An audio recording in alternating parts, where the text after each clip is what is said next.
সোমবার, সময় তখন দুপুর 1:06।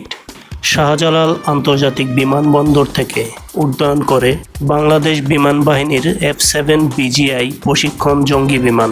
আন্তঃবাহিনীর গণসংযোগ অধিদপ্তর ISPR এর তথ্য মতে উড্ডয়নের পরপরই এটি ভেঙে পড়ে উত্তরার মাইলস্টোন কলেজের একটি ভবনের উপর।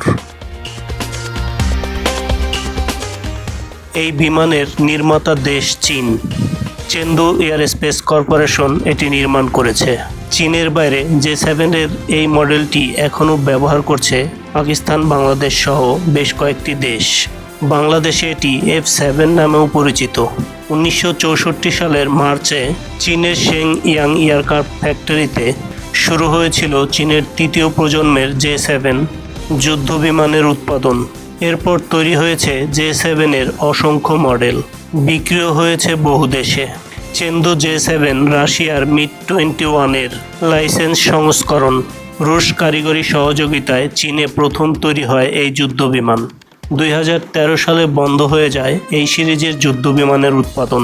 এরপরও বিভিন্ন দেশের বিমান বাহিনীতে এখনও সক্রিয় ভূমিকা রাখছে J-7 সিরিজের যুদ্ধ বিমানগুলো।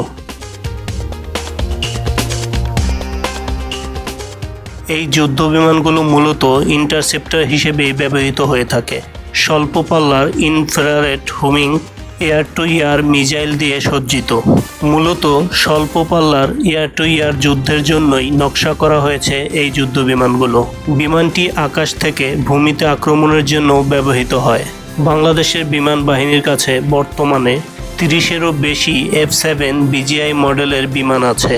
এগুলো চেন্দু J-7 বিমানের রপ্তানি সংস্করণ, বিশেষভাবে বাংলাদেশের জন্য নকশা করা হয়েছে। সাধারণত F-7 যুদ্ধ বিমানগুলোকে ইন্টারসেপ্টর এবং গ্রাউন্ড অ্যাটাক রোলেই ব্যবহার করা হয়। সোভিয়েত রাশিয়ার MiG-21 যুদ্ধ বিমানের মতো সিঙ্গেল ইঞ্জিনের হালকা এই যুদ্ধ বিমানগুলো।